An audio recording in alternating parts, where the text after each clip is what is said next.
and 6 rebounds. Austin Reeves dropped 24. The Lakers are 8-3. They're at Oklahoma City Wednesday night. Things continue to look bad for the Clippers. They lost their 5th straight game Monday night, a 105-102 loss to Atlanta at the Intuit Dome in Inglewood. Kawhi Leonard did not play. James Harden had 35 points, 11 assists, and 10 rebounds, but he had no help. No one else in the game for the Clippers scored more than 13 points. Very tough times early in the season for Clippers coach Ty Lue. The Clippers are 3-7. They're at home against Denver Wednesday night. For the 3rd straight week, Tavis Smiley's Indiana Hoosiers are the nation's number 2 college football team behind Ohio State. Indiana is 10-0. No debates, no speculation, just the info you need. That's your KBLA Sports Minute. I'm Ray Richardson on KBLA Talk 1580.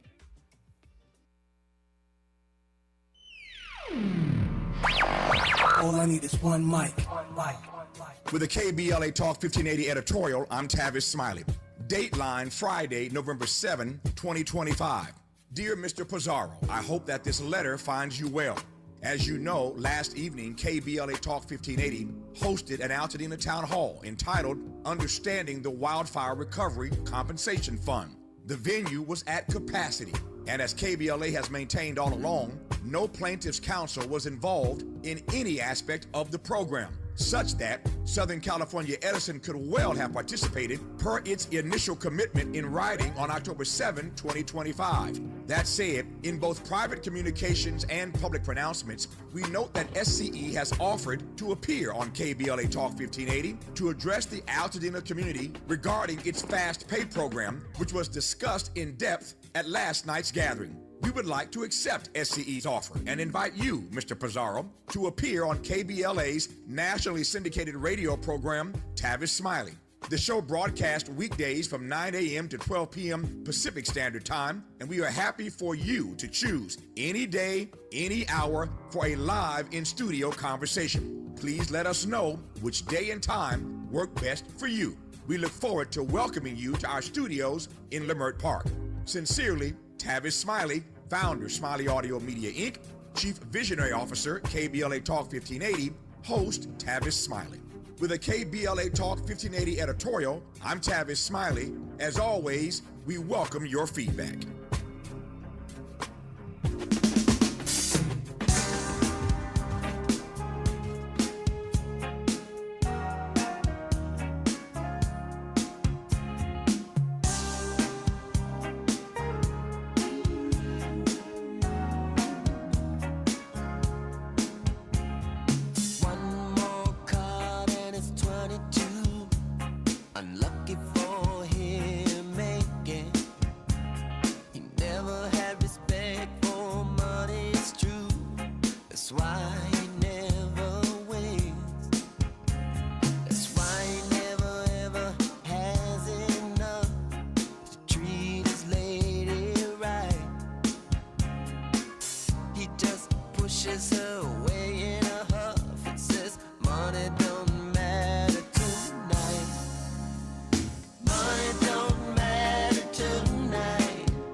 KBLA Talk 1580. Guess who's here? I bet you can guess.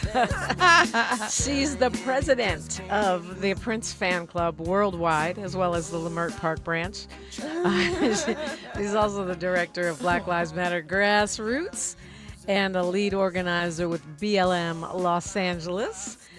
A mama, a professor at Cal State LA, and a host here at KBLA Saturday mornings.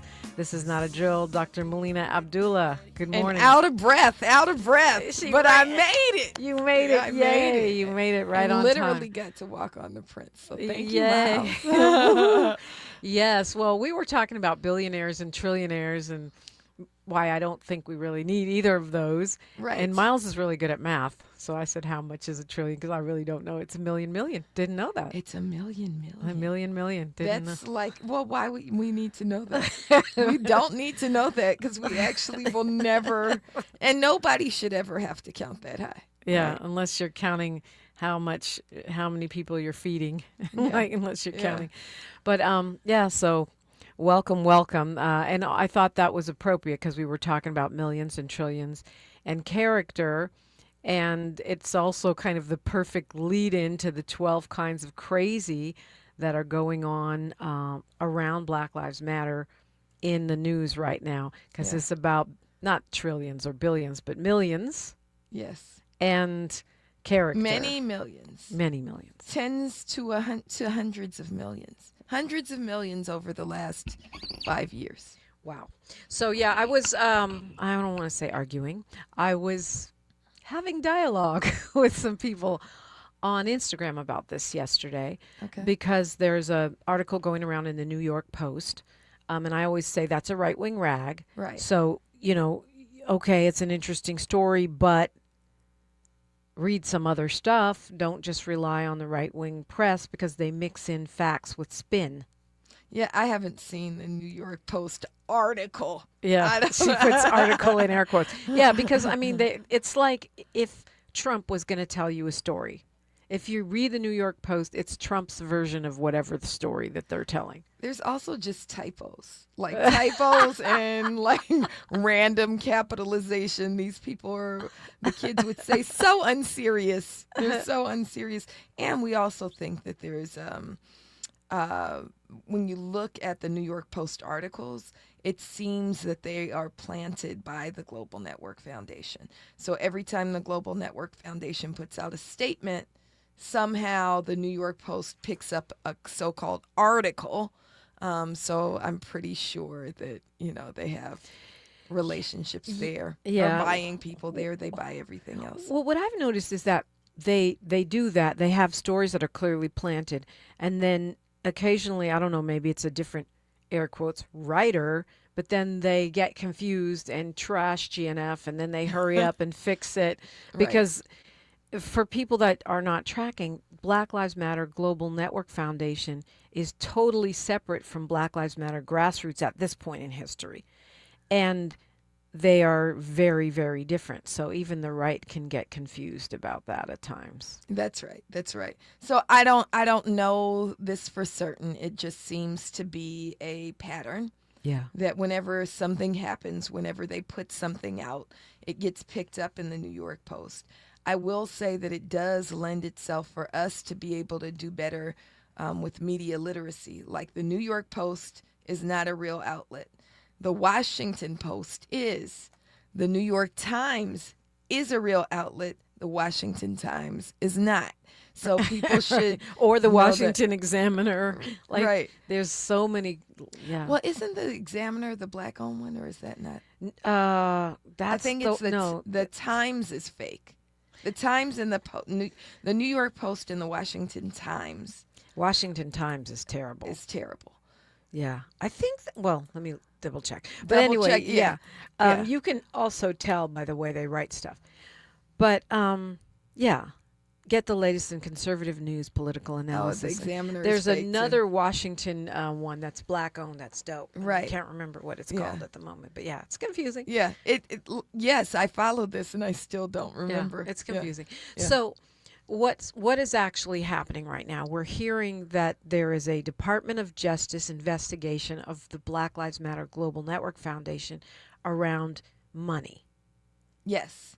So, and we're hearing from very credible news sources. So, i.e. the Associated Press. The Associated Press, right, which is, really the outlet of record, right, the Associated Press. And I think the articles were broken by Aaron Morrison, who's been tracking Black Lives Matter since before 2020 and tends to be pretty fair. And I'm saying fair meaning that he will check in periodically with BLM Grassroots, but has been very generous to Black Lives Matter Global Network Foundation. And so the difference is like the Black Lives Matter Global Network Foundation are the ones that got all the money, that actually stole all the money that came in, mostly in 2020, right? Right. So Black Lives Matter Global Network Foundation was chartered without anybody's knowledge. None of the chapters knew that this was being chartered in 2020. We didn't dispute it because it was chartered by Patrisse Cullors, who's one of our co-founders. And the thinking was in 2020, in the midst of this moment, I describe it as a moment when the world cracked wide open, when the spirits of George Floyd and Breonna Taylor and Ahmaud Arbery cracked the world open. And we were kind of provided an opportunity to run through essentially a portal to grab as much justice as we could. Those of us who were on the ground organizers like me, like, people in Detroit, like chapters in Houston, right, were trying to grab as much justice as we could and do vital work on the ground. We didn't have time to pause and say, well, if people want to donate, how do we receive money? Some of our chapters, like BLM which is the oldest and largest chapter, right, we had GoFundMes, but we didn't have any nonprofit status. So we trusted Patrisse to set up whatever needed to be set up. And she did that, and we did the work on the ground. Now, when the attacks came, because the system is not going to let you say defund the police, abolish, kind of systems of capitalism that require violent policing, they're not going to let you do that without coming for you, right? There is a price to be paid. And so they came for me. KBLA listeners know the story that I was swatted 3 times. Me and my children were swatted 3 times, house surrounded by cops with assault rifles. White supremacist pulls up in front of my house with reportedly a RV full of explosives. We hear later, all of these things are happening. And Dominique, you and I are both from the Bay Area of a certain age. Online attacks ain't nothing. You can say what you want about me on Twitter. I'm going to go look up whoever's saying what on Instagram. That doesn't bother me. My retort is say it to my face, right? That's that Oakland thing. That's that Oakland. But it's different matter when your kids are there. And I mean, I was there that day when that doggone RV pulled up. Right. That was terrible. That was terrible. But the people got him to, scared the hell out of him. Yeah, the people in the community. The people in the community. The police showed up. He called the police and they sided with him. But then the people surrounded the police and said, you got to go. And he did. Anyway, the point is Patrisse stepped back. She hires this really highly paid consultant. And the plan was to transition the resources that she had been raising over to Black Lives Matter Grassroots because the hits didn't roll off of her.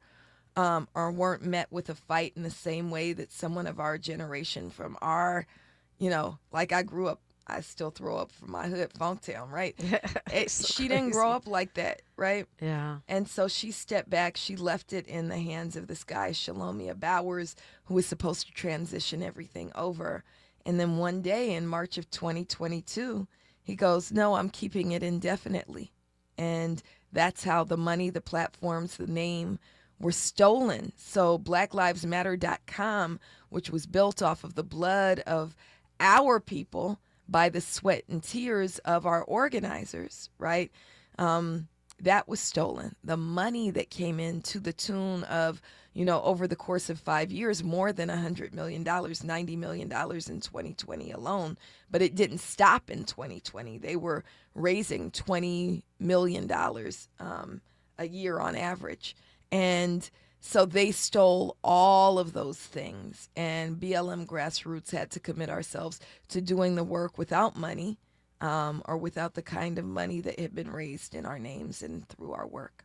And the crazy thing is the folks that I was chatting with on Instagram were saying that I'm part of the problem, you're part of the problem, and they either don't understand or they don't want to understand the fact that this occurred, right? So correct me if I'm wrong in this summary. Initially, Black Lives Matter Grassroots starts in 2013 around just plain old BLM. Starts in 2013. It's very decentralized. And then by 2020, you start thinking more about structure.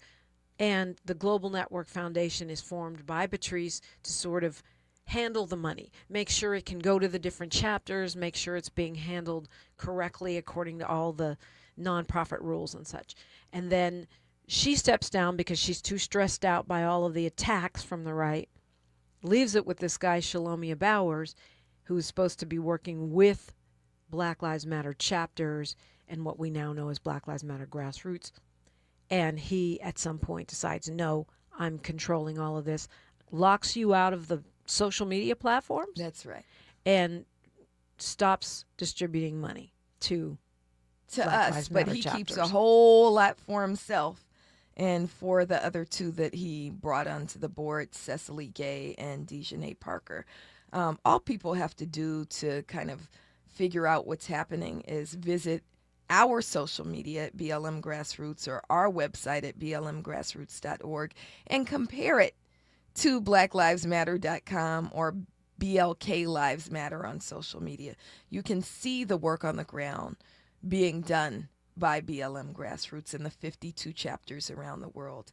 What you see with BLK Lives Matter is, it sounds like talking points from the Democratic Party. I mean, it really is talking points from the Democratic Party for the most part.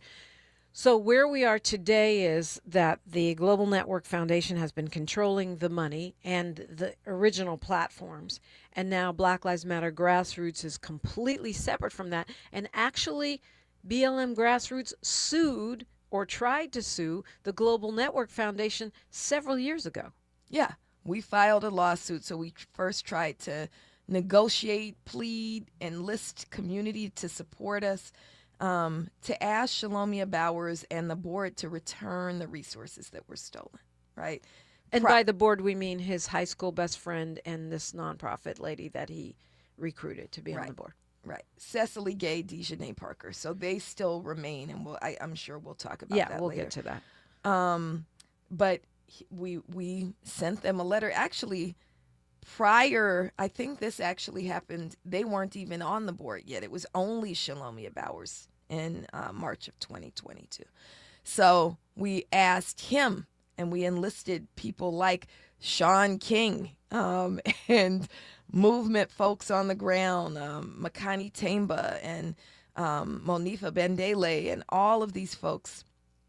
Eventually, we launched a public letter that was signed by thousands of people saying, give it back to BLM Grassroots, and that didn't happen. So by September 2022, we filed a lawsuit, and we were blocked from even having our evidence heard because they used something called an anti-SLAPP motion, which essentially said, maybe we defrauded the public, maybe we didn't, but it's our First Amendment right. And the court decided that, yeah, they would block us from being able to present our evidence in court. And that's what happens when you have a lot of money and you can hire Hillary Clinton's lawyer to be your lawyer. To be your lawyer, yeah. Right.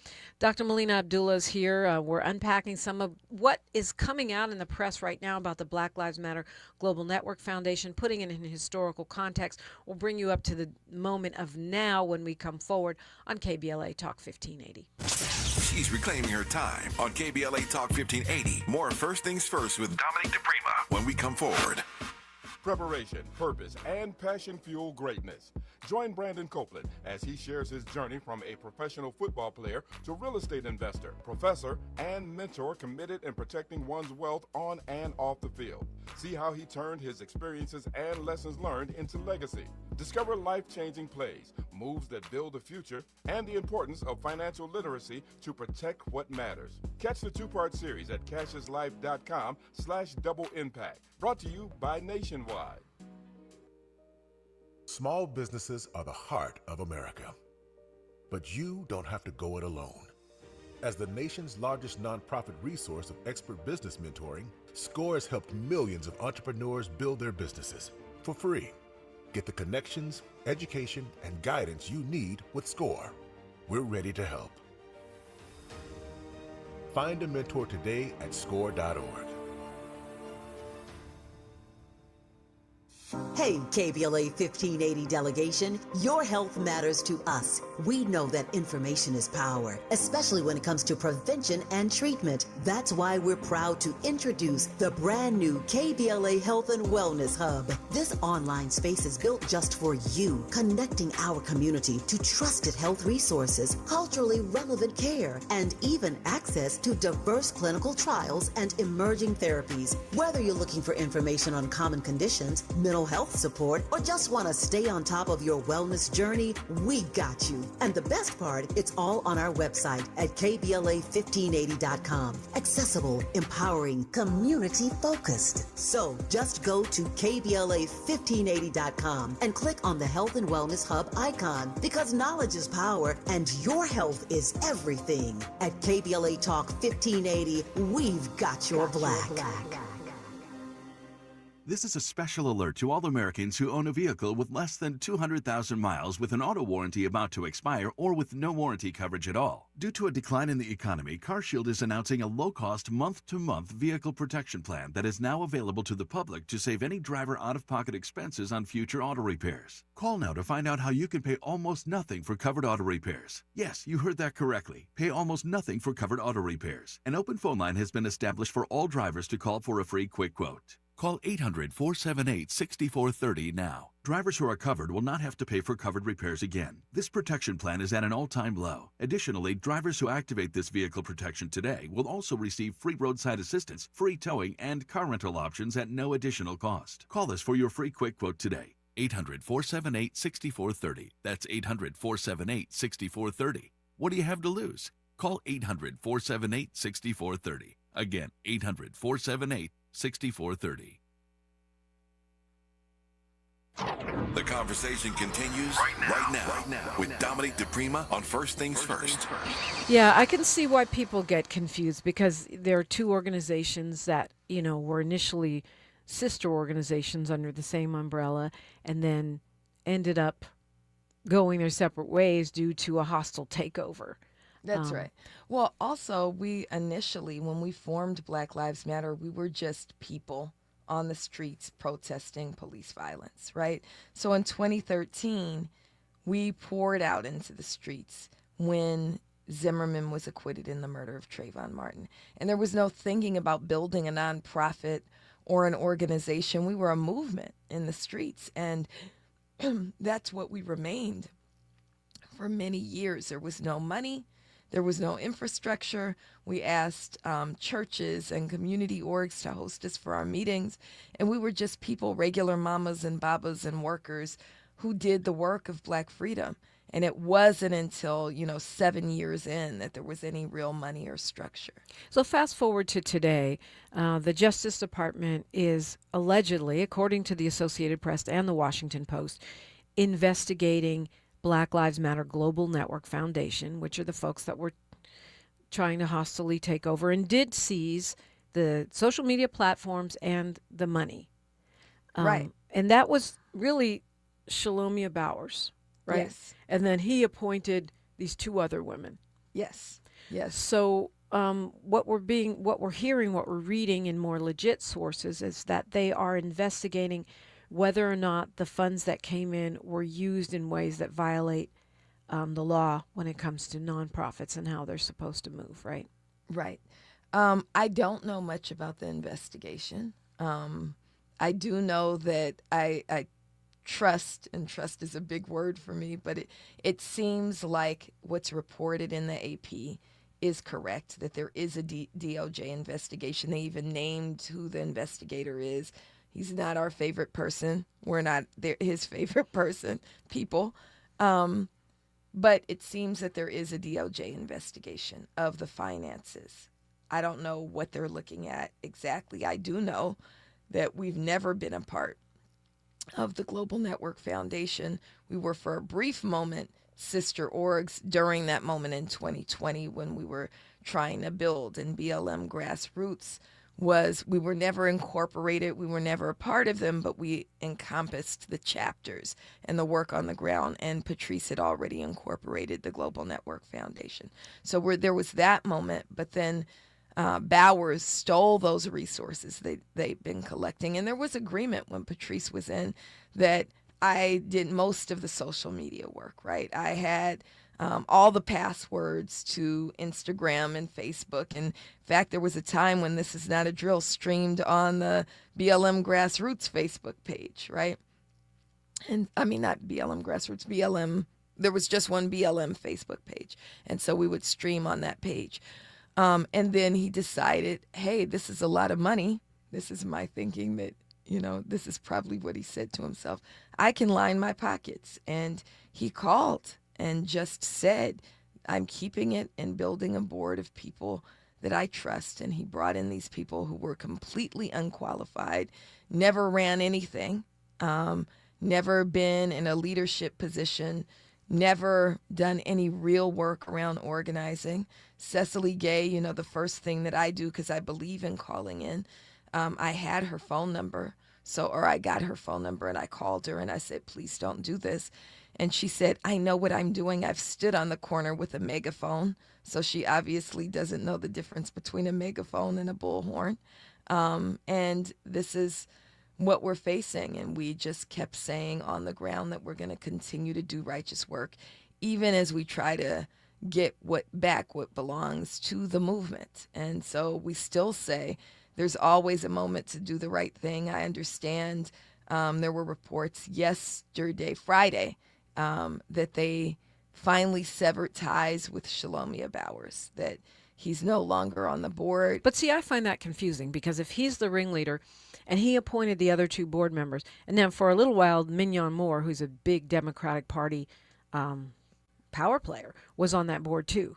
Yes. She's gone now. How do you get a little tiny nonprofit that no one's ever heard of, even though they have $90 million, to have Mignon Moore on their board? Good luck with that. But anyway, she's not there anymore. So if he's the leader and his two friends are on the board, who's severing ties with him? I have no idea what the internal workings are. And I don't know if ties are really severed. This is a statement that they put out on their own website. But what we do know for sure, because they have filed some 990s, which are the financial reports that nonprofits have to file, is that he paid himself. Shalomia Bowers paid his consulting firm millions of dollars. We do know that. In 2020, we know that he paid himself $2.2 million. I think the following year it was $1.9 million. And then the next year it went up, I believe, to over $3 million.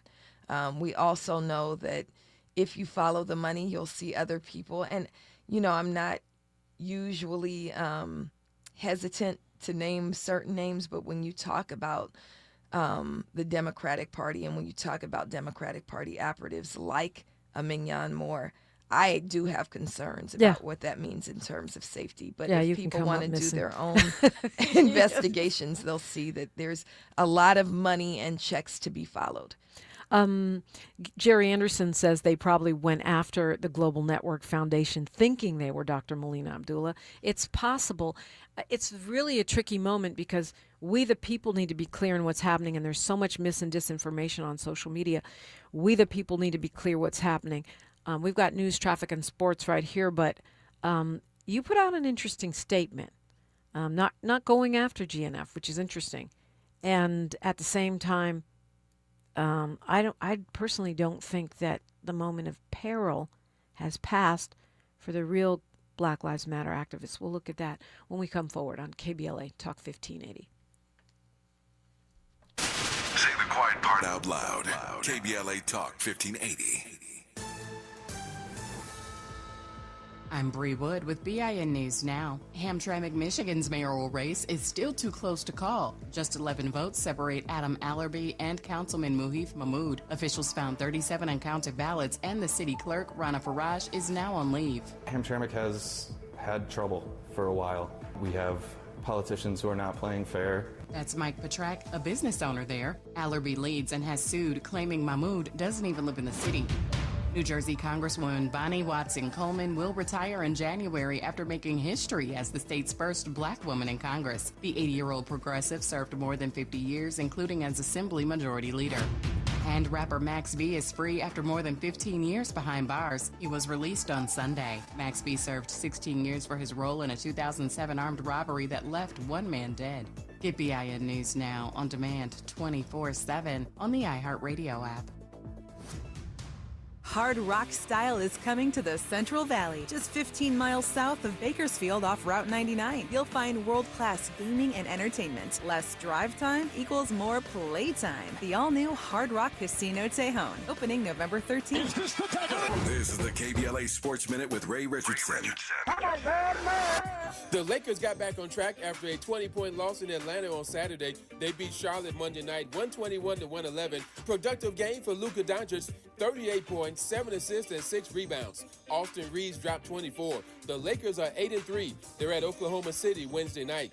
Things continue to look bad for the Clippers. They lost their 5th straight game Monday night, a 105-102 loss to Atlanta at the Intuit Dome in Inglewood. Kawhi Leonard did not play. James Harden had 35 points, 11 assists, and 10 rebounds, but he had no help. No one else in the game for the Clippers scored more than 13 points. Very tough times early in the season for Clippers coach Ty Lue. The Clippers are 3-7. They're at home against Denver Wednesday night. For the 3rd straight week, Tavis Smiley's Indiana Hoosiers are the nation's #2 college football team behind Ohio State. Indiana is 10-0. No debates, no speculation, just the info you need. That's your KBLA Sports Minute. I'm Ray Richardson on KBLA Talk 1580.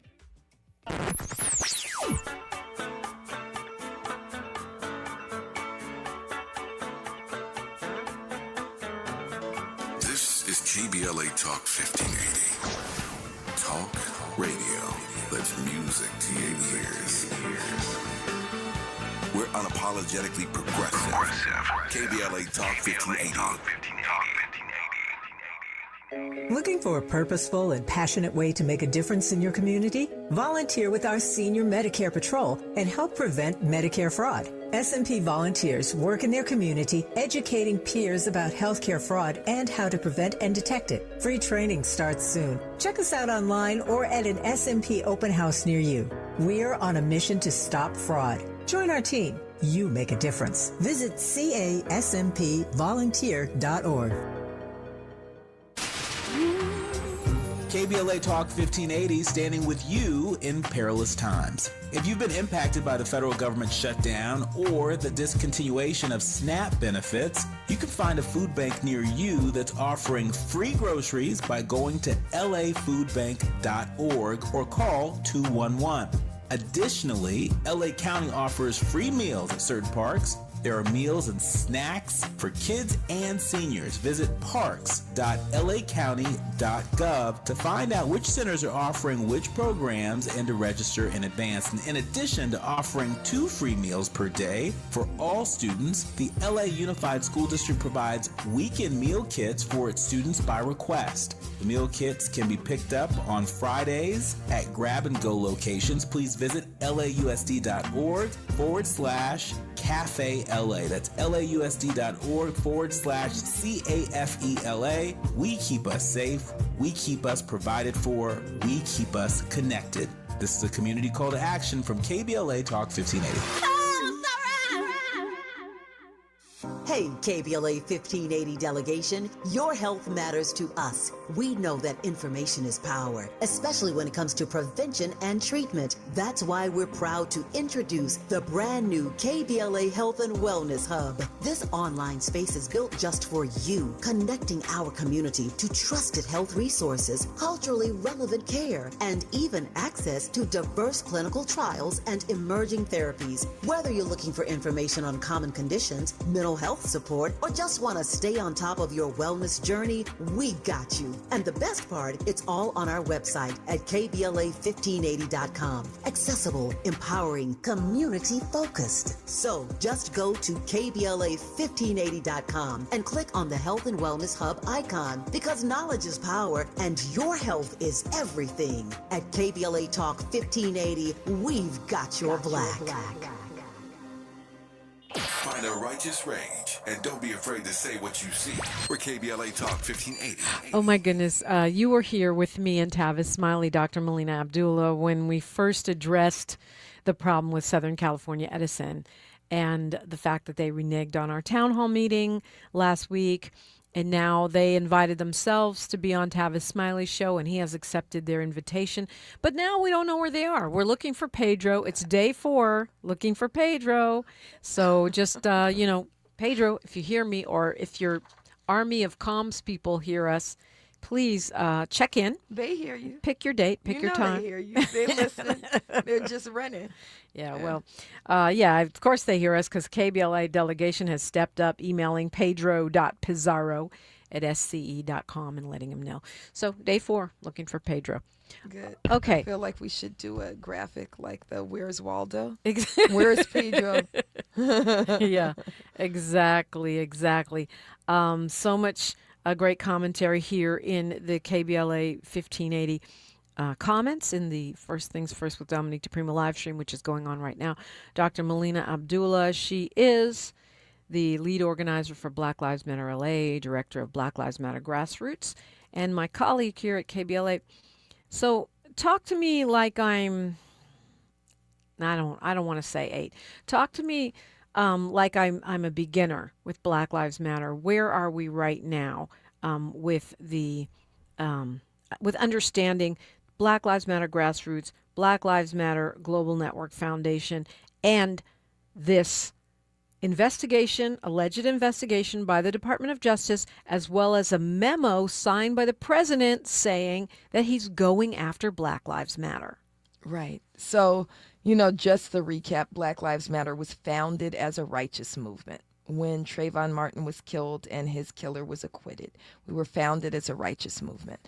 We didn't have any money. We didn't have any resources. We had the will of the people to build Black Lives Matter. And we did. And we built it off our own backs. We built it out of the blessings of our ancestors. We felt our ancestors at our back, and we did righteous work. And for 7 years, we moved that way. We built the movement. There were about 40 chapters in 2020, and then 2020 hits, the world cracks wide open, and the chapters do work on the ground in the names of Ahmaud Arbery and Breonna Taylor and George Floyd, and all of those killed here, Dijon Kizzee and others, right? And so we do this work. There's Black Lives Matter Global Network Foundation that's incorporated by one of our co-founders who was there from the beginning, Patrice Cullors. But many of us had said, we're doing work on the ground. We're not as concerned about infrastructure. We're moving to get as much justice as we can. And so we did that through BLM Grassroots. That's what the chapters began to organize ourselves under. And then somebody is brought in, a highly paid consultant. He pockets the money. Patrice steps back and he steals the money, the resources, and the good name of Black Lives Matter. So we've been fighting for the restoration of those things to the actual movement for the last 5 years now. Been fighting for those things. Now we have this absolute devil in the White House. The devil in the White House doesn't like Black Lives Matter in any form, right? And so the devil in the White House signed a presidential memo in late September, essentially declaring war on Black Lives Matter and any protest. So he named Black Lives Matter and Antifa. Good luck finding Antifa, right? And said that he's going after us. And we took it as it's a declaration of war on the movement because they actually named tactics. It wasn't just about money. I don't even know. Well, he named following the money, but he also talked about tactics. So it's a declaration of war also on the actual movement. Next thing we know, there's a DOJ investigation of Black Lives Matter Global Network Foundation, which is not us, right? It is the thieves who stole it, right? Shalomia Bowers, Cecily Gay, Dejanay Parker. And there's a DOJ investigation of them around money. But that doesn't mean that there won't someday be an investigation. Someday could be tomorrow, or it could be never, of the tactics. We don't have money for you to follow, right?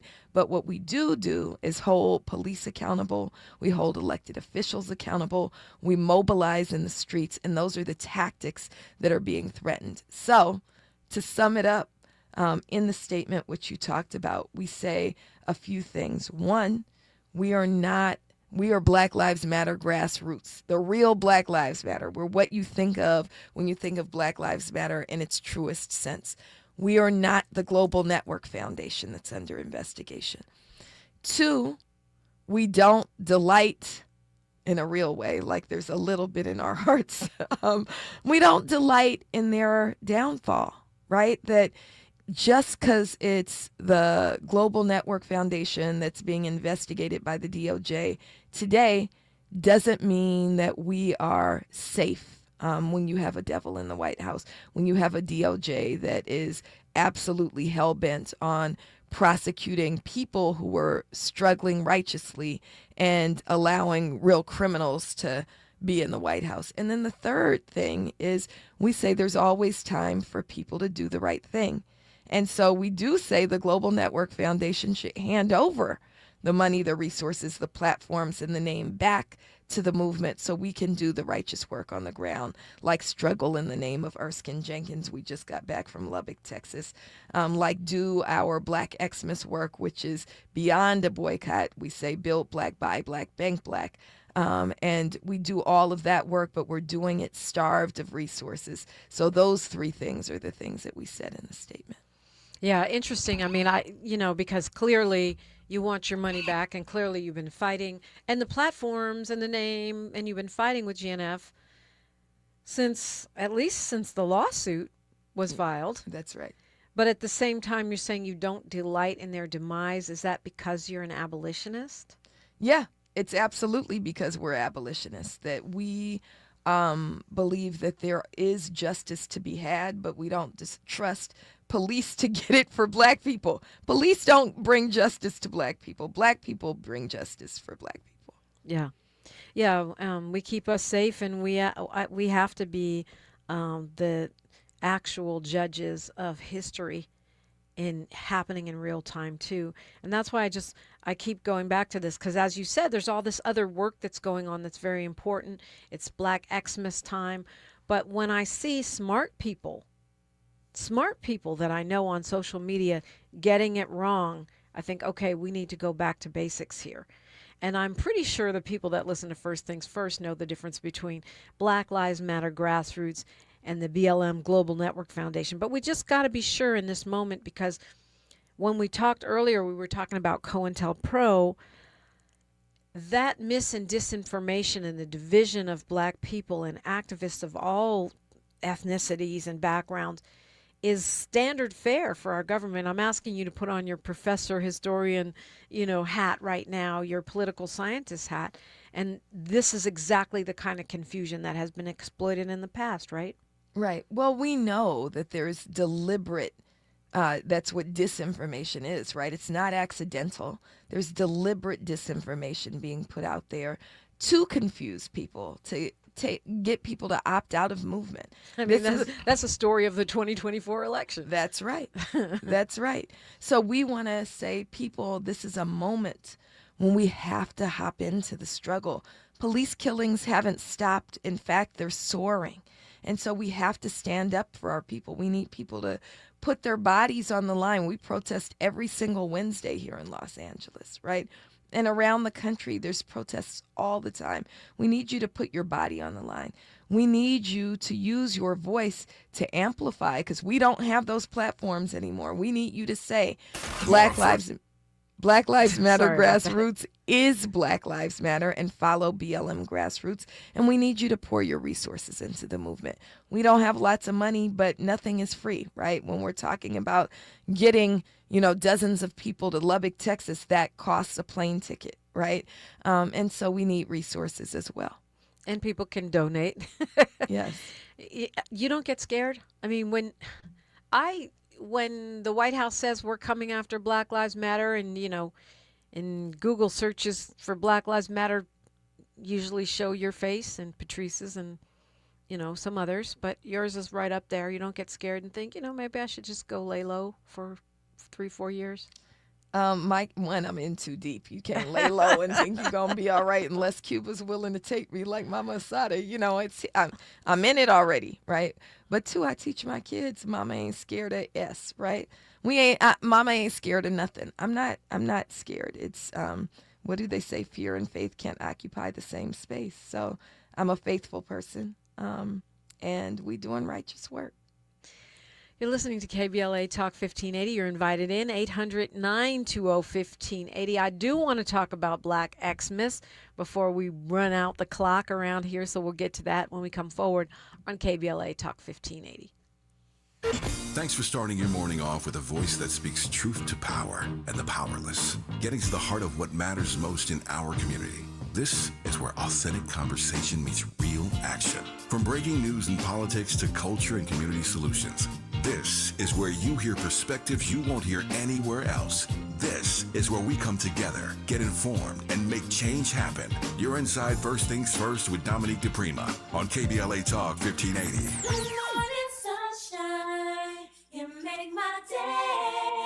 Established in 2020 during a time of deep racial unrest across our state and country, the Black Freedom Fund was created to make sure that leaders and organizations working to support Black communities and build power have the resources they need to stay in the fight for the long haul. We believe that those closest to the issues impacting our communities know best how to solve them. That's why in just the last 5 years, we've granted more than $45 million to over 200 grassroots organizations across California. That is the largest collective investment in Black organizing in history, and we're just getting started. We are clear-eyed and committed, more now than ever, to our people, our power, and our possibility. Join us in creating a future where Black people harness their full power to shape their lives and realize a just world for all. Learn more at fundblackfreedom.org. That's fundblackfreedom.org. The Black Freedom Fund is proud to sponsor Conversation Live Altadena Rising with James Farr on KBLA Talk 1580.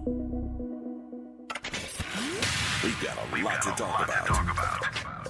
Hi, I'm Zoe Williams, a.k.a. The Voice of Reason, encouraging you to join me weekdays from 7 to 9 p.m. for the world's most intriguing relationship radio roundtable. Every night, I facilitate and encourage our loyal listeners to participate in the most engaging relationship discussions you'll hear anywhere. So make it a point to rendezvous with me, Zoe Williams, the Voice of Reason, Monday through Friday, 7 to 9 p.m. Pacific Standard Time. Trust me, your relationships will never be the same. The VOR is on fire tonight. Unapologetically progressive. KBLA Talk 1580. We've got your black. Hey there, Los Angeles. This is James Lucky Jr., publisher and editor of Los Angeles News Observer. Are you hungry for news that matters to you in the African-American communities of Los Angeles? Well, buckle up, because we got the scoop you've been craving. Stay in the know and never miss a beat with our free weekly publications conveniently available near you. Or hop on the digital wave and become an exclusive subscriber at OGNSC.com. Don't forget to join the party on Instagram and Twitter at OGNSCINC for behind-the-scenes access and sizzling updates. No more FOMO. Let's stay informed, connected, and empowered together. Find what you love what you find. A Total Wine and More. There's so much waiting for you. Spirits and beer, thousands of wines. Guides in the know and prices so low, it just might blow your mind. You're gonna find what you love and love what you find. With curbside pickup and delivery available, you'll always find what you love, only at Total Wine and More. Drink responsibly, B21. We're not for everybody, but we're for everybody. You're listening to KBLA Talk 1580. And by everybody, we mean you. You're welcome in, 800-920-1580. Dr. Melina Abdullah is with me. She's a mama, a professor, and the director of Black Lives Matter Grassroots. Okay, I can't resist. Really quick, your professor hat for a minute. Mamdani winning in New York, a self-proclaimed democratic socialist. That's right. A self-proclaimed democratic socialist who organized. He's a co-founder of Students for Justice in Palestine on his campus. He was an Africana Studies major. He has made statements, though hasn't gone far enough, pro reparations for descendants of chattel slavery. Yeah, it's encouraging. He believes in a $30 an hour minimum wage, a rent freeze, free public transportation, city-owned grocery stores, so food affordability. I mean, these are actual progressive things. A lot of folks, politicians who call themselves progressive, would not fix their mouths to say any of those things. So is this a good thing for the Democratic Party? It's a challenge to the Democratic Party. Because what I think he's telling us, and so the column that I write for the Sentinel every week, I just got through writing on this, so this is why my eyes are bloodshot, right? That I was up all night writing. But I think the challenge is, especially in Los Angeles, is Mamdani is saying there is a progressive path forward. You don't have to capitulate. You don't have to be Republican light, right? You don't have to run on a platform that says we're going to kowtow to police associations. You can be courageous, and that's what Mamdani did. He's courageous. It doesn't mean he's perfect. So I think Amanda Seales and Ron Daniels and Charles Barron are all correct. He's not perfect, and he's not a savior, but he's invited the people into his administration. We can hold him accountable and support him where he needs support, and push forward a progressive agenda. So to the Democrats, I think everybody is side-eyeing people like Hakeem Jeffries. Everybody is side-eyeing the 2 U.S. senators who never endorsed him. The state party chair who said, I will never endorse Mamdani. Right. And the thing about it to me, what I said, Dr. Abdullah, is that to me, Mamdani points out everything that's wrong with the Democratic Party, because you have the momentum, you have the people. Our progressive policies are popular. The progressive wing of the party is where all the energy is, where the young people are, where the people of color are, where the black people are for the most part, the ones that aren't delusional. So then, but all they do is try to squash that and co-opt it. They are a corporate-owned party. Yeah. And so that's the problem, is that the Mamdani policies, which have been polled nationally, not just in New York, right? So in some cases, it's 80% of Americans want things like rent stabilization, right? And Medicare for all. Yes. Universal health care is super, super popular if you take the label progressive or Democrat or Republican off of it and present it to people. Would you like to have your student loan forgiven? Would you like to have universal health care so you don't have to go bankrupt paying medical bills like so many Americans have? And so even the fact, and you're right, but I think if we wait for a perfect candidate, we're going to wait all eternity. We're humans. We're not going to be perfect. There's going to be problems. But the fact that you can be boldly progressive and say, right, you know, and then put people in place who are actually going to implement it. We also have to ask who's on the other side of things. So if Mamdani is popular, Mamdani even, there's one of these arguments was that because he's free Palestine, he's never going to win. There's a significant Jewish vote in New York. Jewish folks voted for Mamdani. A third of Jewish voters voted for Mamdani, and more than 60% of young Jewish voters voted for Mamdani. Some of them are quoted as saying, I voted for Mamdani precisely because of his policy on Israel, because he said if Netanyahu comes to New York, he's arresting him, right? And so this is what people want. So who's on the other side? Who's on the other side of his stance on Palestine? Pro-Israel lobby. Who's on the other side of what he wants in terms of rent stabilization? Corporate landlords. Who's on the other side of healthcare for all? Big pharmaceutical companies and, big insurance companies. So we got to say, are the people more powerful or are corporate interests more powerful? I believe the people are more powerful. Well, and also what I think should be a signal for all politicians, but, Democrats and third parties are the ones I'm more concerned with, because that's who I probably would be voting for, is that you can take a bold stance and still win. Yes, I feel like they pander right. because they think they have to win. Oh, we have to kiss up to police associations. We have to take these weird positions on Palestine because we don't want to offend Jewish people or be accused of anti-Semitism. We have to, take stupid positions on rent control because we're taking checks from corporate landlords. But look, this guy said all this stuff and he still won by a landslide, even with billionaires lining up writing $1 million checks. So if you're not being bold, then you're being a coward. Right. And cowardly politics actually is a losing strategy, right? People don't want to vote for cowards in office. They want to vote for courage in office. I think we're getting pretty tired of cowardly. Okay, so we talked too long. But anyway, Xmas, Black Xmas.